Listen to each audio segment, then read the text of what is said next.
was going to read one poem, but I was encouraged by all these brave souls to read two.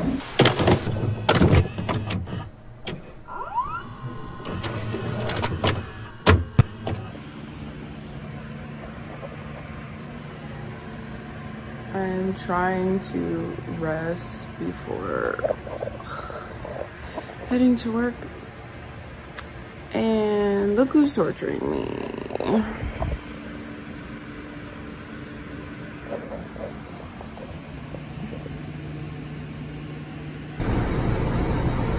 Wish my phone absolute shite doesn't even do it justice.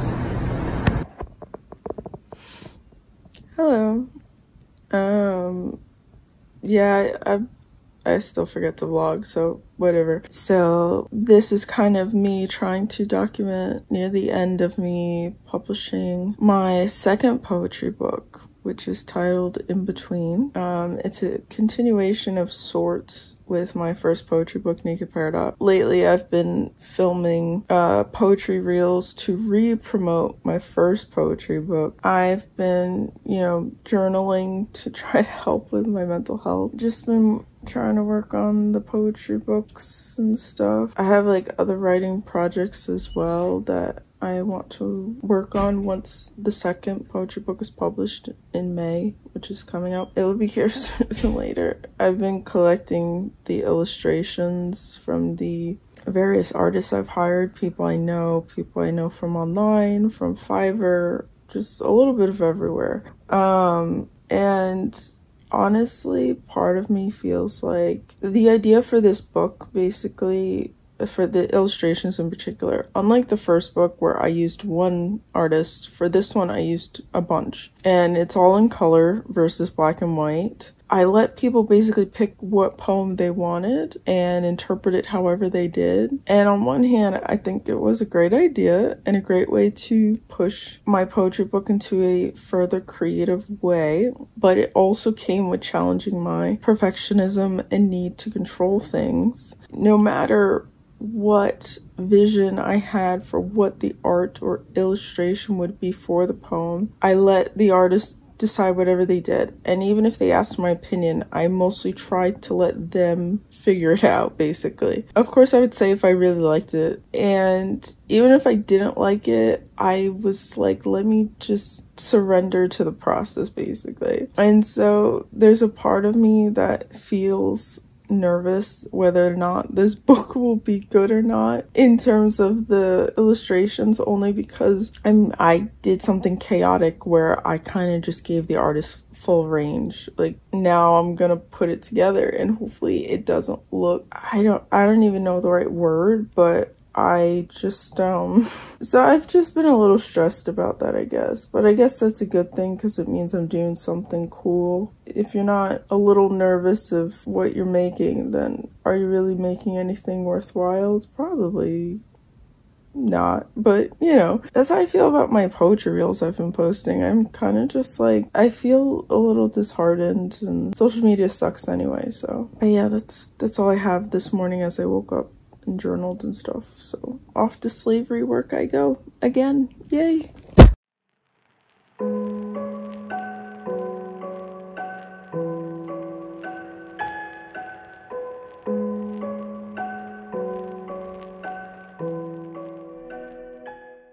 I dare. It's so good. What the freak.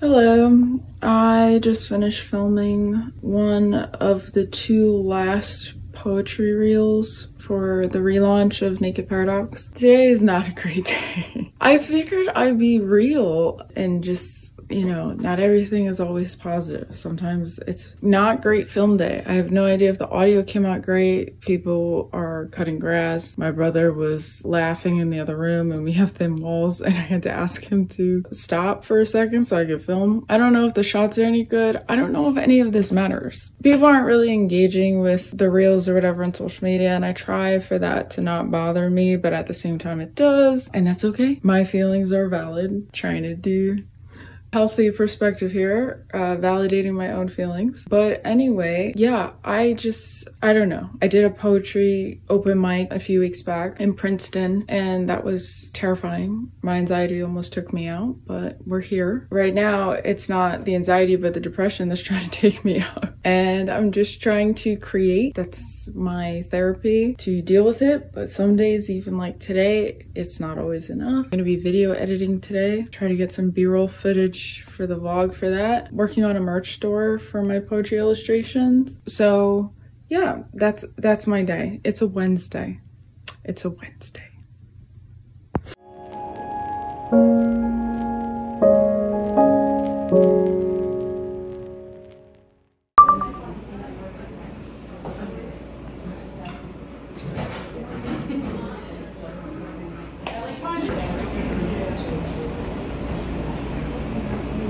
Hi. Hello. So I did an open mic at this cafe. I was actually the featured poet, which was really cool. One of my actor friends, Lauren, she was kind enough to have me featured there. Today just was not the day. Like it's fine, but it's not fine, you know? We almost ran late because of traffic, and then I get there and already feel spazzed, and then everything just feels slightly chaotic and overstimulating for my sensitivity. And then I read, and my mom kind of messed up not recording it, which like bummed me out, and I had to like let it go. And then I read poems from the first book at the end. I was hoping to like get a recording of reading poems from the second book at the beginning so that I could post it on social media. And this is kind of just my problem that's been bugging me lately. I think social media is very helpful with giving you the freedom to build your resume, your brand, your art, your whatever. I think like part of me had hoped by now that I would have a bigger online community, and I don't. I guess a lot of the work that I put into the poetry reels and all of that stuff, I'm just very disappointed. And I think also my headspace is kind of all over the place, but I'll just try to focus on talking about my art and not my personal stuff. I'm very grateful for the cafe Ambi coffee. They were great. The staff was so friendly and so kind. Shout out to them. And I think her name is Mariah in particular. She's very nice. She bought my book. Another barista bought my book. And then one of the poets that was there for the open mic also bought a book. And like all of that's great. It's all I wanted is for people to be interested in my book, buy my book, whatever, right? But all I kept thinking about, I guess like a typical artist, was like, this didn't go the way I wanted it to, the way I wanted to present things, the way I was trying to be perfectionistic, over planning, getting content footage.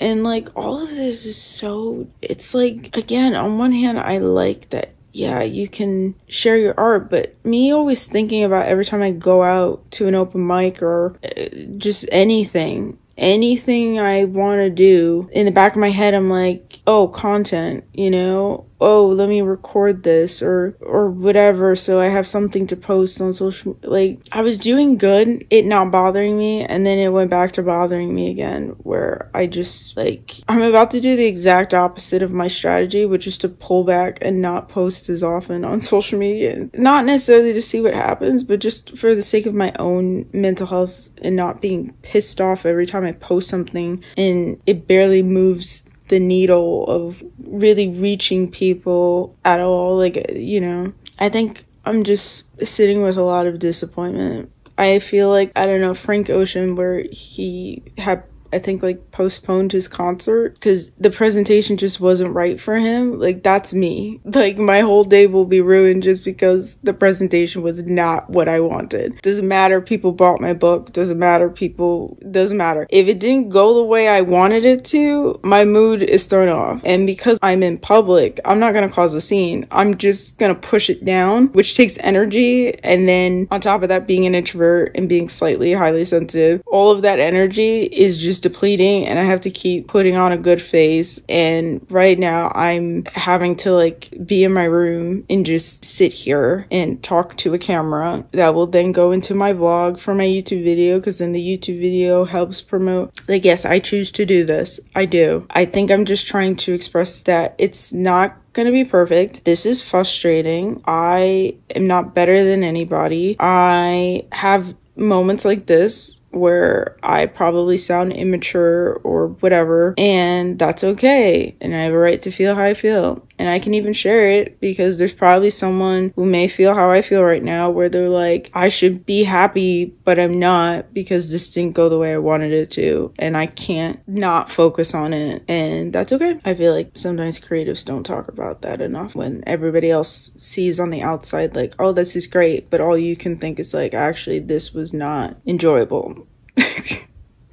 Oh God, I sound like Drake. No.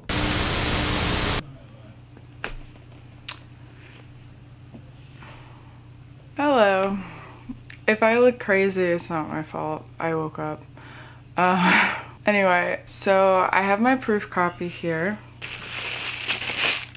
and I'm gonna open it and get my reaction. I have recorded my reaction when I first opened my first poetry book, Naked Paradox. I can tell, at least for myself, that I was like, oh, this is not fully what I wanted. Meaning like the print quality wasn't good, like the cover was too dark in my opinion. So you couldn't really see the details of some of the colors, and the drawing was originally watercolor, literally. So I wanted people to be able to see it. So we had to adjust things. So it wasn't the best like open box reaction of something, which I guess is good because, you know, trying to be authentic or something. Anyway, if I look dead, it's because that's how I feel. And also I'm not wearing makeup, so. But anyway, I was thinking of putting a like course together or something where I can show people how I publish my poetry books, because every time I tell someone I published my own poetry books, they're like, oh, I wish I could publish a book. And I'm like, it's really not that difficult. But I did it from a lot of research and trial and error, so I should probably put something together. We'll see what I come up with. But I'll just break things down real quick before I give my reaction to the book. So basically you have to write the book. So that helps. I'll explain exactly kind of what I did in terms of like the type of poetry books I make. So usually I write poems, and then after a few poems are written, I will come up with the idea kind of maybe what the title of the book is. For Naked Paradox, it was very chaotic, but for this book, In Between, there was a bit more vision. And for the third poetry book I'm working on, which I might reveal the title or something at the end, we'll see. I really had a vision for this one. Like this one, I really am planning out this time. But even with the second one, it's kind of planned out. And so I guess speak for the second one, because that one had more focus, like this video. So I started writing the poems, and then I was like, oh, I'll write 50 poems like I did for the first one. Didn't happen. And at a certain point I had to let my expectations go. But I was like, I'll just keep writing, and I'll try to get to like 30-40 poems and make something from that. So far I'll write a poem and then I'm like, that's the title. So for this one I wrote the poem In Between, and I was like, that's the title. For Naked Paradox, I wrote Paradox, and then I didn't think that was a catchy enough name. So then I thought of Naked Paradox, and then I later wrote the poem Naked. But for In Between, it was definitely inspired by the poem I wrote first. With my third book, I actually came up with the title of the poem before I wrote the poem, and then I eventually wrote the poem. Luckily, I wrote my poems, and then so far I like doing illustrations that go with the poems. So for the first one, both my cover artist Samantha, she also did all the illustrations in the first book. In this one, I hired various artists artist this time. I did something a little bit different. Also, for the first book, I had everything in black and white and the cover was color. This time the cover is in black and white and the inside is colored with all the illustrations. Now, every poem didn't get an illustration because I would have been broke more than I already am. And every time I was working at my job that I'm at, I would put money aside so I could pay artists. And I only had a certain budget, I don't know, like $100 to $200 a illustration drawing, but it was fully in color and everything. So I did that once the poems were done. And the cool thing I did this time around is I assigned each artist their own poem. I let them pick based on the names of the sections I came up with, which is the next thing I usually do. I start to come up with these section titles, not just the book title, because I like to put my poems in sections to make it easier for people to read, and so it's not fully chaotic. Even the first one, which is probably the most chaotic out of the three, has its own sections based on the themes I was starting to see kind of collectively with each section. Versus this time around, I actually had a vision that it would go like a dark section, a gray section, a brighter section, or lighter section, uplifting, whatever. So it was a little bit easier in my head when I was writing poems to start to organize it to go into this section, that section. And I didn't really keep track of like what section needed more poems until closer to the end. I'll have that done with all the sections. I had the illustrators decide from those sections, and from there then I would send them poems from that section. They would read them and say, these 3 poems I like the most, or I connect with the most, or it'd be cool to draw based on what I'm getting from them. And then from there, if other artists had already picked some of those poems, I would just narrow it down to which one wasn't picked or which one I trusted they would do a great job interpreting. So that's what I did. I hired an editor, and then I also had the editor look over things. Most of the time I don't like my poems to be overly bothered with. I'm just one of those creative people that I kind of know what my vision is. I don't need it to be overly edited.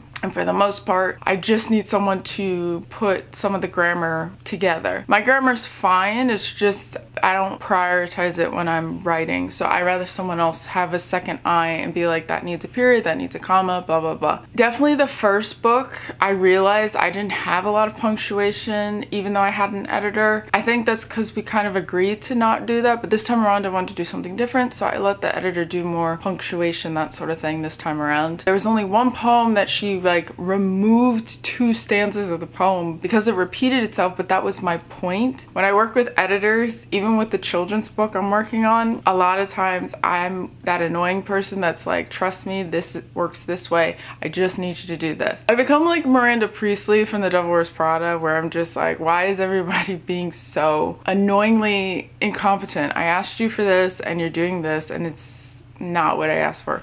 Anyway, the thing with the illustrations, once the poems were done, like I had people illustrating. I didn't hire the editor until closer to the end of the process because I was more focused on the illustrations anyway. I wasn't in a rush for the editor to look at anything. Now, obviously this is different if you're doing like nonfiction or something like that. But again, I'm just talking about my experience with publishing my poetry books. Then you have to get like an ISBN, which is how you like identify any book whatsoever. Again, if I put a course together, I'll better explain all of this. I'm just like spitballing. I researched how to put like a copyright page together in the beginning of your book, all that sort of stuff. I'll sit down, I'll sort out the poems, the order I think they should go in based on how it's going to be read, which in this book is kind of very particular. I'll then put it all together in Word documents. I'll make sure everything's already pre-formatted the way the book should look, literally like left to right page as if it's a spread. And then from there, I will give the stuff to the formatter, give them my exact directions, like I mean like a document of pages worth of instructions. This is how I want it. This is the old version of the first book I did. Do it this way, blah, blah, blah. All that's said and done so that it looks right. The cover will be drawn by someone, but then I'll design the title and my name as well as the back cover and the spine. All of that I designed myself. It's just the cover, the drawing by Sam. Again, I didn't want to do that because I think art and poetry really go well together. So does poetry and film. I wanted to keep working with Sam on this cover as well as the third poetry book cover because I like the consistency of having the same artist throughout it, because at this point it's kind of like a trilogy of poetry books. Then I get all the files back, I upload it to Amazon, I order a proof copy, which is what I have now. I look over it, I hope to God nothing's wrong with it. Otherwise, I have to go back to the formatter and potentially pay them more money again. A lot of these things I'm talking about, even the ISBN, formatter, editor, illustrations, mostly those things, they cost money. Proof copies cost money. It just all costs money. So it's not a lot of money. It's not tens of thousands of dollars, but it can be like $1,000, $2,000, maybe even $3,000 worth of stuff. And that's if you're doing it right. You can try to get it to $1,000, $2,000 in total, which isn't a lot in the grand scheme of things. Over time, if you have a job and you slowly save up money like I did. But for people who don't know what they're doing, you can spend tens of thousands of dollars and not get even close to what you want. And for someone like me who cares a lot about quality and things looking professionally and just looking good and unique and well put together, I don't have time to be wasting money, wasting time. I had hired someone to try to format my cover for me, didn't like it, so I just did it. Like, I don't want to not do the best I can with the vision I have for my book. So yeah, that's like a quick rundown, which wasn't quick at all, and I'm sorry. We're gonna look at the book now. I pray to God that it doesn't look absolutely horrible. I'm gonna cry. And it's only a Thursday. Aww. Alright, it looks good so far. Oh, delightful. The only issue I have so far, right? I don't know if you can like see it. Probably not. But the point is, like, the spine, you see that white? You're not supposed to see that. Now, sometimes this is more of an Amazon problem because they are a pain in the butt when it comes to this. And I've had this problem in the past, even with Naked Paradox. What I'll probably need to do is go back to the cover formatter, which was a different person. I forgot to mention them. When I sent both the cover, which is the cover, and the spine and the back, I sent all of that to them and they just like put it together like a Lego and then adjusted based on what I told them the number of pages were, blah blah blah, and then they went from there. I kind of figured that this might happen, so it's not like the end of the world. This is always the one thing I expect usually happens, which is that the spine is going to be a bit of a little pain in the butt. In terms of everything else, I'm holding my breath, even though I looked over it over and over again from the formatter. And what I mean is like the interior now I'm looking at, just to make sure everything looks the way I visualized it in my head. I'm a very visual person, so I usually know what something's going to look like before it comes out. This one image I had here for the abyss didn't really come out the way I was hoping it would, but it's also like a very dark image that I don't even know what I was expecting anyway. So far it's very interesting. The coloring as well is very interesting. I can't tell whether or not I like it yet. I might switch to, because what I did is I picked the premium color, I think, for the interior because I thought it would look cooler. Like, I guess the images kind of look cleaner. They definitely look a lot more vivid, which is good. There's definitely some things to adjust. I don't know if you can fully tell, but like basically it's supposed to be like dark and then gray and then white, and it's like you're coming out of the darkness. So this is really the one I was concerned about, so I might actually keep it this way based on what I'm seeing here. I don't want to change it and maybe it gets lighter and then you can't see it, but this was the unfinished sketch of my godfather who passed away earlier this year, who I love dearly. So yeah, but some of this came out really good actually. Sorry, I'm just like enjoying my own book now. Thank you for watching my real reaction. It's genuinely real. I'm sorry if my energy is low. I'm tired. Probably gonna call out of work. Haha. All right, bye.